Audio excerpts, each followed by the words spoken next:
Hallelujah. The topic of our message today is abomination in a holy place. Amen? Amen. I wish to remind the church and the people of God generally about an old prophecy that was given in the book of Daniel, chapter 12 and verse 11.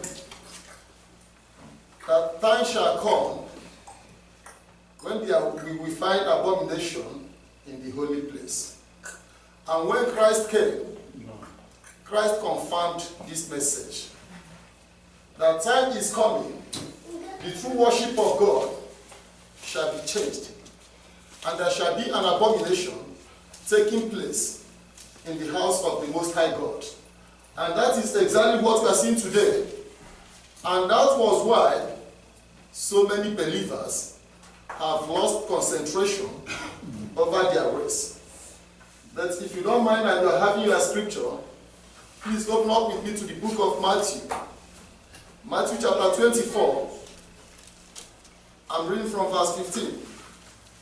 And it says, when ye therefore shall see the abomination of desolation spoken of by Daniel the prophet stand in the holy place, whoso readeth, let him understand.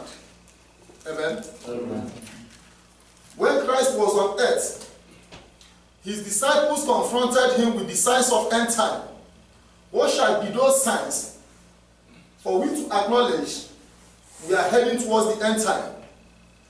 And when he was telling them the signs, in verse 15, he reminded them of this old prophecy by prophet Daniel, that time is coming when we come into the house of God, things will be changed, and abomination shall take place. Praise the living God. Amen. And my message to the church of Christ and to the children of God is this: don't be part in abomination in the house of the Most High God. Amen. Praise the living God. Amen. If you don't mind, please turn with me to the book of Matthew again, chapter 15. I want you to understand, you don't need to develop co-mindedness in following God. You don't need to backslide from worshiping God because of what we are seeing. Because Daniel the prophet, he said it earlier. And after so many years, Christ came again and reconfirmed that message. And today, we are seeing that message in the churches of Christ. This is the day and era of the manifestation of that message. I want you to understand, when you want to follow God, you have to concentrate on Christ Jesus, who is the beginning and the finisher of our faith, and who shall reward each every one of us according to our works on the last day. Amen. Praise the living God. Amen. Matthew chapter 15 and verse 8 says, these people draw near unto me with their mouths, and they honored me with their lips, but their heart is far from me. Amen? Amen. When Jesus was teaching us about the true worshippers of God, as I keep telling you people, the title that we possess, it means nothing. It has nothing to do with God. It has nothing to do with your salvation at the last day. No matter what they call you in the church of Christ, it has nothing to do with your salvation. And Christ warned his followers, by the time we come, we shall see people in the house of God. No matter the position of those people, he says, and these people worship God. They call God with their lips, but their heart is far away from God. This is why we are seeing what we are seeing today in churches. Because their heart is far away from God. Why they teach us different things and why they do different things, which is not glorifying the name of the Most High God, and which will never give us chance into the salvation of the Most High God. But it is important for you as a Christian, as I warned earlier before my message, don't be a partaker when you see such thing in the house of the Most High God. Praise the living God. Amen. And verse 9 says, but in vain they do worship me, teaching for doctrines the commandments of men. Amen? Amen. He says these people, they worship God in vain. God is not recognizing the worship of people like this. no matter wherever they are, and no matter how they beautify what they are doing. And Christ says their worship is in vain before the Most High God. And their commandments are commandments of men. Praise the living God. Amen. When I come to contact with so many pastors, they try to teach me the commandments of men. And some of them says we don't need to follow what the scripture has instructed us. But mind you, team of scholars, they cannot put up this scripture. But this scripture was being put up by the Most High God in the first place, through the holy prophets that dedicated their days, all their days, in praying to the Most High God. And today we are trying to skip it, putting it aside, and introducing the doctrine of men in churches of Christ. And the prophet Daniel warned and he said, when you read, try to understand. Think of what you are reading and think of what you are seeing in churches. Praise the living God. Amen. If you don't mind, please come with me to our Bible text for the day. The book of Ezekiel.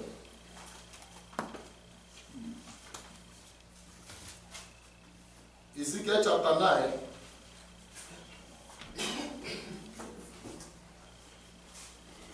I'm reading from verse 4.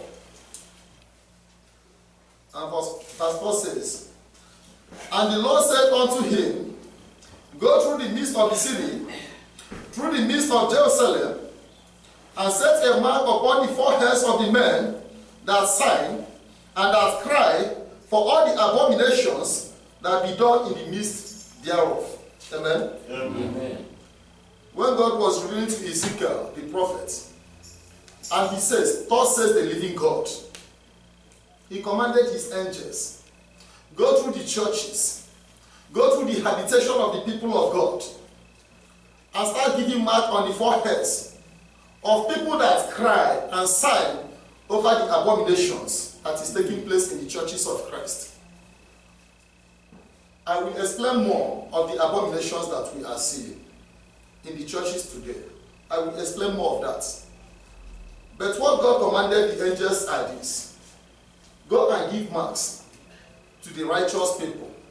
Go and give marks to people that did not take part in the abomination that was set up in the churches of the Most High God. And I proceed with verse 6 to see the reaction of these angels of God.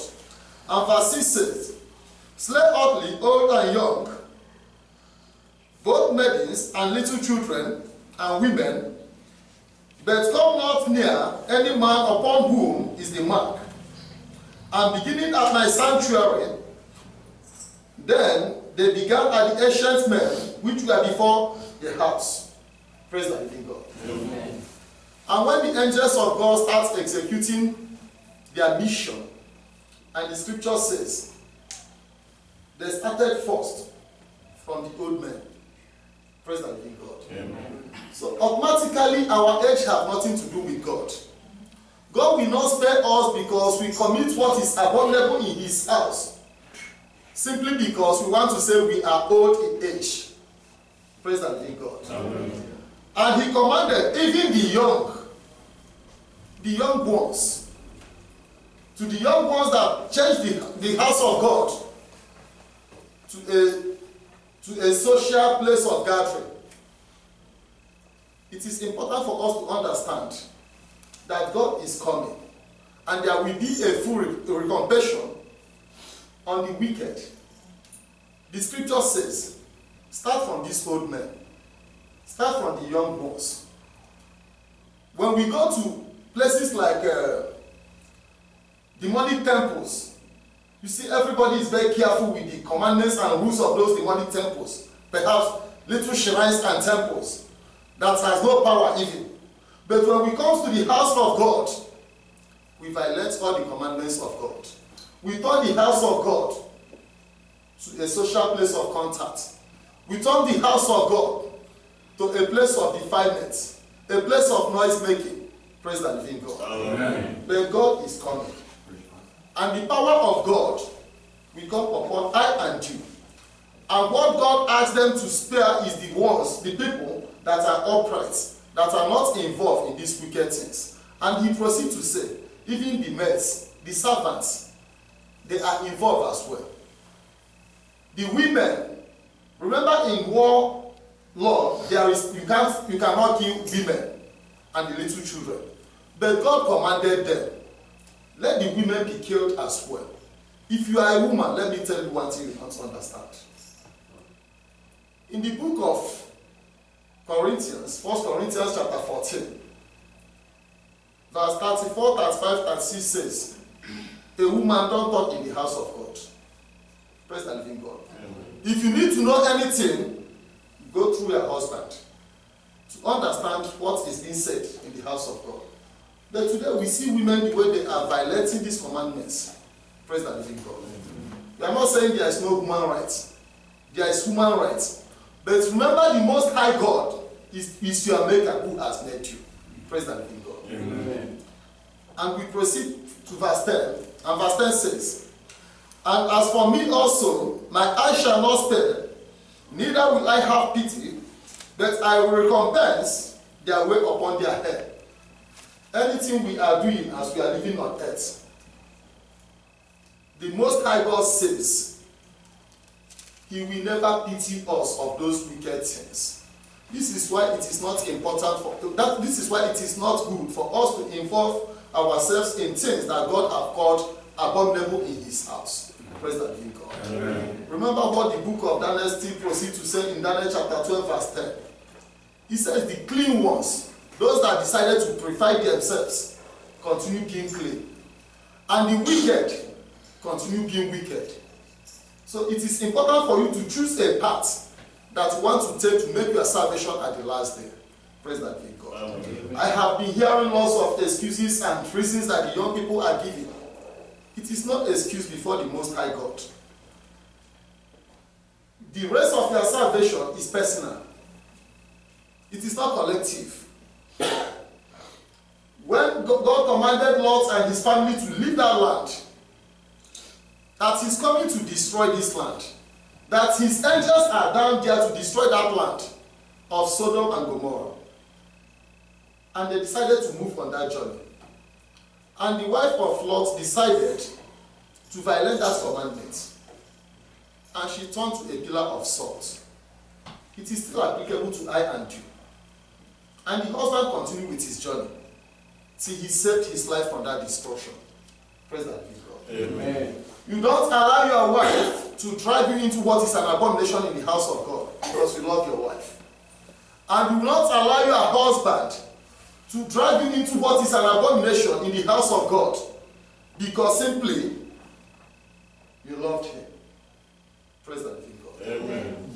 Let us proceed to the signs, to one of the most important signs that Satan have used to accumulate much abomination in churches. Turn with me again, please, to that book of Matthew. Matthew chapter 24.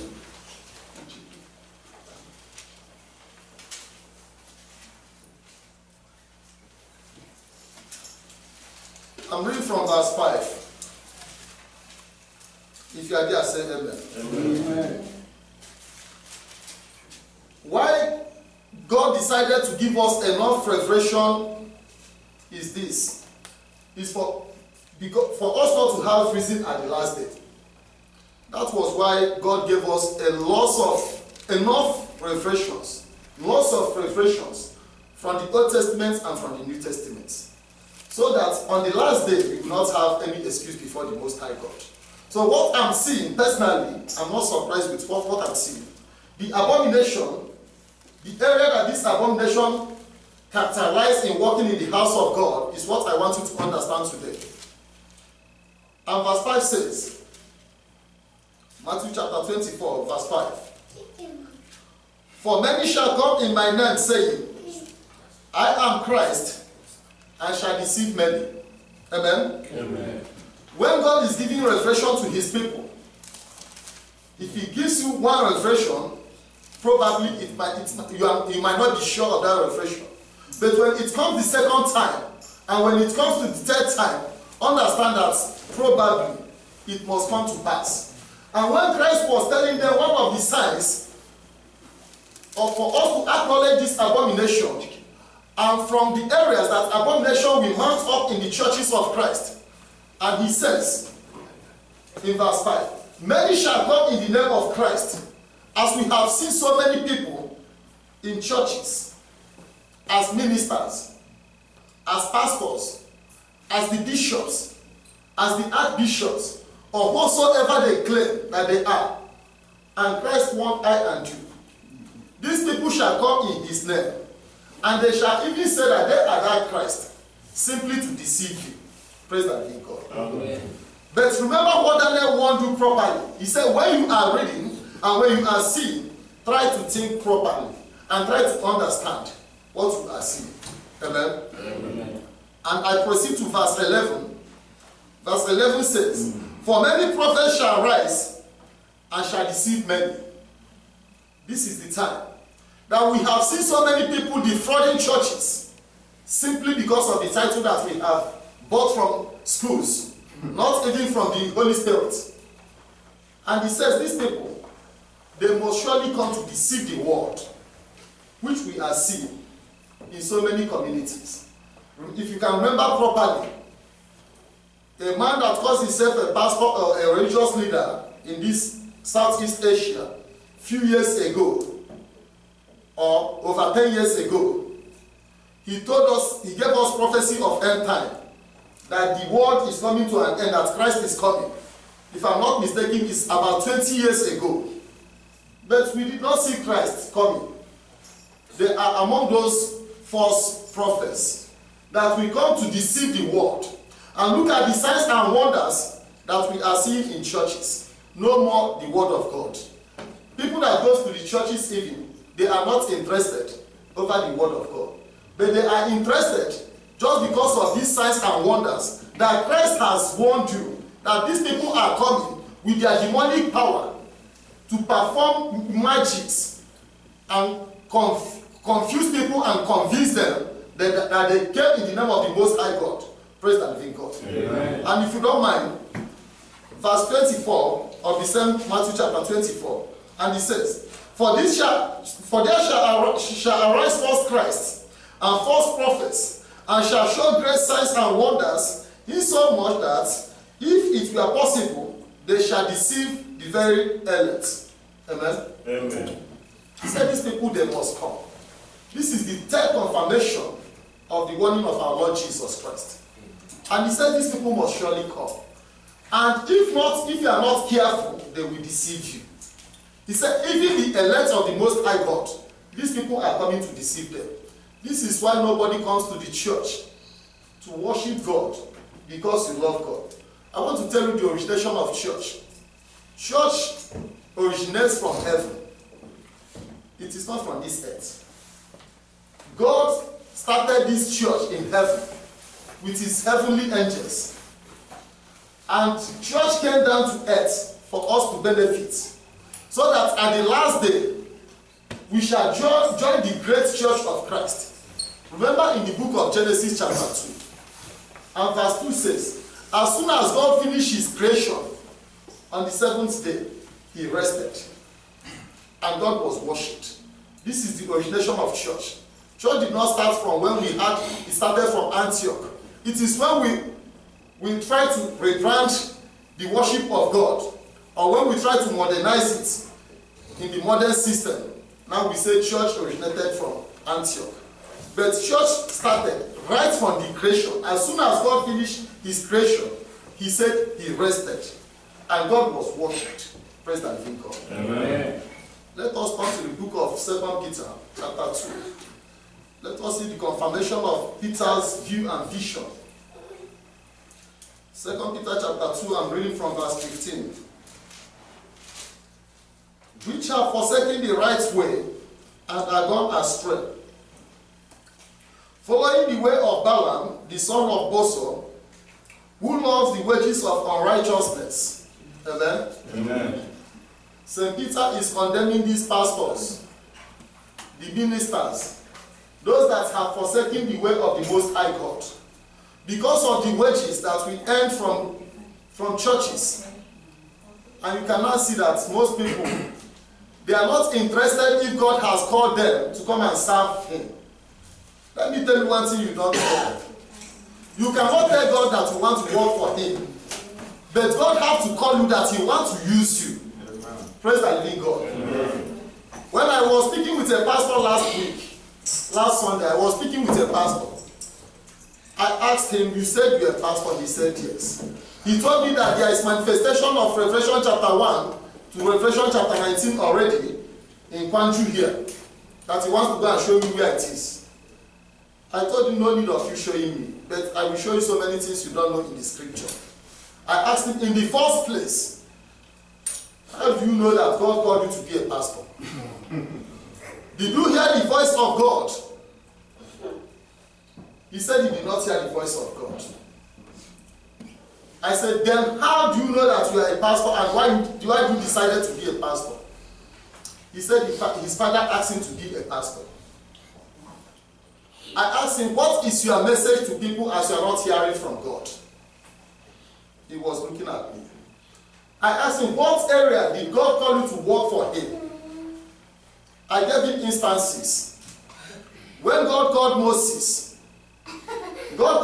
and asked him to go to the land of Egypt, to bring his people out of the land of Egypt. That was the mission that God gave to Moses. And when God was calling Joshua, God called Joshua to lead his people into the promised land. That was his mission. And he accomplished that mission and he passed away. When God was calling Jeremiah, he called him to be the prophet of nation. And he became the prophet of nation. When God was calling St. Paul, he called him, I'm sending you to the Gentiles and to the kings. And that was his mission. I asked him, you, tell me what is your mission? Praise the living God. Amen. And he was speechless. I want you to understand, this is the end time.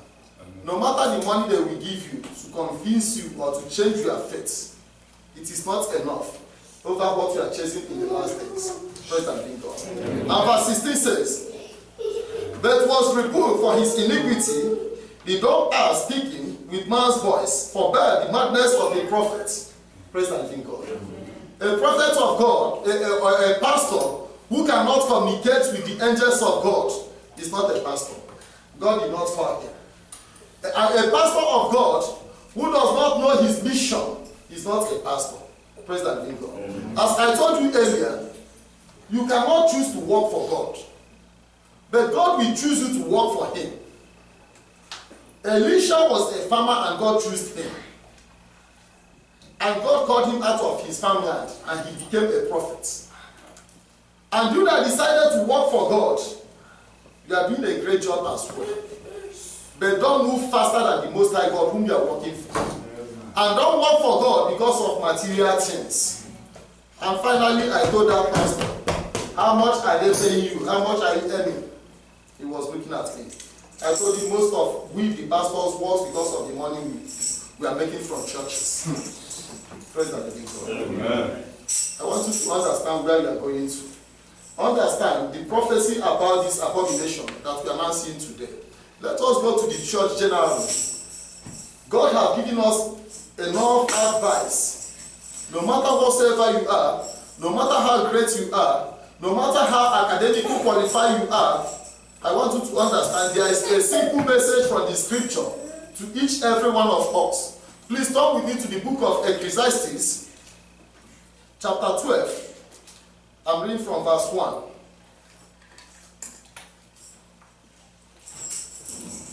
If you are there, say amen. Amen. Ecclesiastes chapter 12 verse 1, and he says, remember now thy Creator in the days of thy youth. Amen? Amen.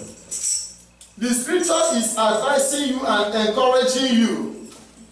No matter anything that you are, since your time is passing, and he says, remember your Maker, who has made you in his image. As you are young, this is the only time that you are having to remember your Maker. This is the only time you are having to worship your Maker. This is the only time you are having to walk with your Maker righteously. And he proceeds to say, when the evil days come not, nor the years draw near, when thou shalt say, I have no pleasure in them. Praise the living God. Time is coming in our lives when we will be weak, when we will be worn out with the stress and difficulties of this life, with the age. As soon as you start aging, you will understand that you are weak and you will lose your vision and focus. When you start becoming very old, you will realize that your education, you have nothing to do with it at that anymore. Your riches will be useless for you. And the scripture is encouraging you. Remember, you are maker. So when you are getting old, when you are passing by out of this life to the next stage of life, your maker will take you back home. Praise the living God. Amen. And let us proceed to the basic commandment that God has given to his church. Are you a young man? Are you a member? Are you a minister? There is a basic message that God wants us as his commandments to keep it as we are living, for our benefit and for the sake of better relationship with God. Please turn with me to the book of Exodus chapter 20. Exodus chapter 20. I'm reading from verse 13. And it says, "Thou shalt not kill." Amen? Amen. When God was commanding I and you on how to live, he asked Moses to command these people, "You shall not kill." You know, after God destroyed the first world, when he was talking to Noah, and God warned Noah, he said, "You people shall not kill, because this blood is of me." Man was being created in the image of God. Therefore, God strictly warned, don't kill. How are you killing? Some of us kill with our attitude in the churches of Christ. How we belittle the men of God. Because I come to realize, few days I keep on struggling to understand why most men of God are fake. I understand that the members help them to be fake even. When they are being pressurized, when they are being criticized, nothing a man of God does for the children of God that they will appreciate. You are killing that man of God. And you must stand the account at the last day. Praise the living God. Amen. But any man of God that gives in to such temptation is not strong enough. He doesn't know the God who has called him.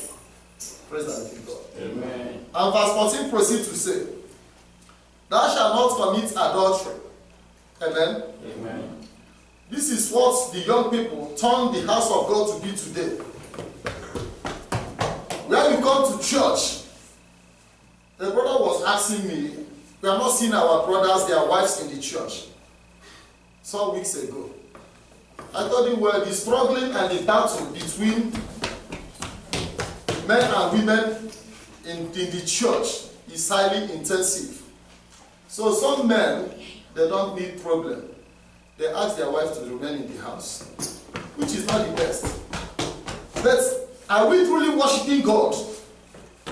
Or are we truly coming to influence our sisters in the church of Christ because of our material things? Amen? And so many people, so many married men here, their wife is at the house. They will never come to the church. Praise the living God. Amen. We need repentance and changes. It is one of the abominations that Christ is warning us in the churches of Christ. Some of us, even, we are almost being depatriated because of their wives. Are you depatriating a man who is staying with his wife to take over that woman? And God will be happy with such attitude. Why I speak out this message is because God said I must surely say it. If you have repented, that's very good. But if you have not repented, try to make changes. Because Christ, even after his ascension, he has great passion for his church. He sent forth his 7 angels to visit his 7 churches in the book of Revelation chapter 1, 2, and 3. And 7 angels of God, they visited 7 churches to confirm that Christ, wherever he is still mindful of his church. He died for the sake of church. Why he came on earth is because of the church. And why he's coming back again is for the sake of the same church. Amen. And why are we corrupting the church of Christ? Praise the living God. Amen. And now we see one-sided. We see things like homosexualism in the churches, where we can see now churches are now marching up the same sex, man and man as husband and wife, and woman as husband and wife in the churches of Christ. This is the confirmation of the abomination that was being spoken by Daniel. But if you read your scripture properly, in the book of Leviticus, chapter 22, verse 13, and God commanded Moses, he said, command my people, any man that playeth with a mankind shall be put to death. God commanded. Moses wasn't the one who gave these commandments. And today, we have skipped that commandment. This is just to confirm what Daniel, the visions and message of Daniel, he says the body worship of God shall be destroyed and shall be changed, and we shall start seeing abomination setting up. And so many people say it is Old Testament. Let us come to the New Testament. In the book of 1 Corinthians chapter 6 verse 9, St. Paul warned, people that are committing things like this will never go into the kingdom of God. And one of the things he mentioned is mankind abusers, homosexuals, men that are sleeping with men. He said people like this can never go into the kingdom of God. And in the book of 1 Timothy chapter 1 verse 10, Timothy warned, people that are men that are sleeping with men will never go into the kingdom of God. Praise the living God. Amen. In the book of Romans chapter 1 verse 27, St. Paul still warned, people that are doing that, they will never go into the kingdom of God. And today that we are wedding men and men in the churches, is that the commandments of God? No. From Genesis chapter 1, God said he created man and woman and he decided to merge them. And he merged Adam and Eve to be partner. He did not merge Adam and Adam to be partner. Praise the living God. Amen. I want, as you are reading and as you are seeing what is happening, try to meditate. But more importantly, don't be a partaker in things like that. And never support those ungodly and demonic ministers of this fake gospel. Praise the living God. Amen. If you don't mind, let us continue. I'm coming to our brothers in the churches. So many things is not going the right way, as God has commanded us. This life, the life in Church of Christ, is supposed to be a wonderful life. It's supposed to be a loving life. But we can understand things is not going well in the churches of Christ, among the so-called brothers. Please turn with me to the book of Genesis.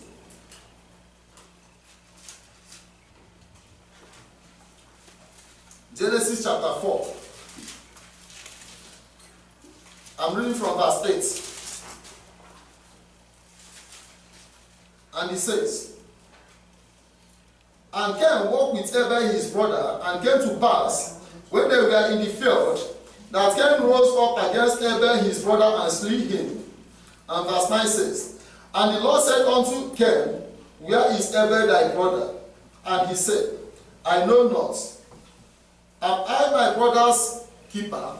Amen? Amen. One of the most rugged man in the scripture and the most notorious criminal is Cain. Ask yourself, are you the Cain of this generation? Who killed his brother and he was even bold to start questioning God? We have people like that in the house of God. People that are not conscious of God. People that are not conscious of brotherhood in Christ. What Christianity means is love. Once that love is not there, are you the bishop or the pastor? Your pastor or bishop is in vain. God has provided you to be your brother's keeper. So many things keep happening that I cannot understand. The least help that a brother will give to a brother, he will deny him that help. we don't even understand. Are we truly the children of God? Or are we truly worshiping that God that we claim that we are worshiping? Praise the living God. Amen. I will still name few criminals in the scripture for you. In the book of 1 Kings chapter 16, we have a man they called Ahab. He was a criminal. He set up abomination in the holy place of God. He killed the prophets of the Most High God. All his life was full of destruction. Him and his wife Jezebel. Praise the living God. Amen. And in the book of Matthew chapter 14 verse 10, we have another criminal whom they named King Herod. So no matter your high position, who beheaded John the Baptist, we are still having people like that in our generation. Praise the living God. Amen. I want you to turn from that King, from that Ahab, from that Herod, and become a true child of God. And in the book of 2 Chronicles chapter 21 verse 4, we have a man they called Jehoram. He killed all his brothers, and he alone wants to live in their father's palace. Things like this are forbidden before God. As we come to worship God, we worship God in truth. We worship God in spirit. We worship God in love. Because God is love. God started all he was doing with love unto mankind. As God created all he created, he decided to make man to look like him for the sake of love. And when he decided to destroy the world, and Christ loved us, and he decided to come and die for our sake, why are we not trying to implement that love? Showing love to one another. Even sometimes unbelievers, they keep showing love to themselves more than the church of Christ. Praise the living God. Amen. Then finally, let us conclude our message because of time. Please turn with me to the book of Revelation chapter 21. Revelation chapter 21, I'm reading from verse 27. I want you to understand one of the last advice that God gave us. And he says, and there shall in no wise enter into it anything that defileth. Amen? Amen. Among the last message of the scripture is trying to let us understand fully well that in no wise anything that is defiled can never go into the kingdom of God. Anything that is not qualified as that Christ who has died for the church will never go into that kingdom to reign with our Lord Jesus Christ. And he proceeds to say, neither whatsoever worketh abomination, all the workers of abomination, or anybody that is having hand in the abomination in the churches of Christ, which I warned you earlier. Are you an occultic man? An occultic man will not go into the kingdom of God. Are you stealing in any way? You can never go into the kingdom of God. Are you putting the name of Christ to shame? And people are criticizing Christ. You can never go into the kingdom of God. And he proceeds to say, or make it a lie. Anybody that knows is a liar. I have emphasized about this lie telling. Before I decided to give up praying for people, I encountered a series of lies. If a man who knows he's a Christian, sometimes I'm confused if we don't know exactly what we are even doing. If you said you are a Christian, and you said you need prayer, and we are praying to God whom we are not seeing, and you know that God knows your heart, and God knows the truth, and you tell lie to the man who will assist you in that prayer. How are you thinking that God will answer those prayers? Praise the Lord. Are you talking to man? Since you are not talking to man, your supplications, your prayers, it's not going to any man. If your prayers is going to God, who knows you, who knows the truth, why are you coming with lie? Praise the living God. Amen. Remember that Ananias and Sapphira, they came and they tell lie in the church of God, and they died. Because it is an abomination something is white, and you ask a man of God to be praying for black. I've seen lots of them in churches. Then, what is the trust as a brother in Christ, as a sister in Christ? There is no trust. Amen. Amen. And he proceeds to say, "But they that which are written in the Lamb's book of life."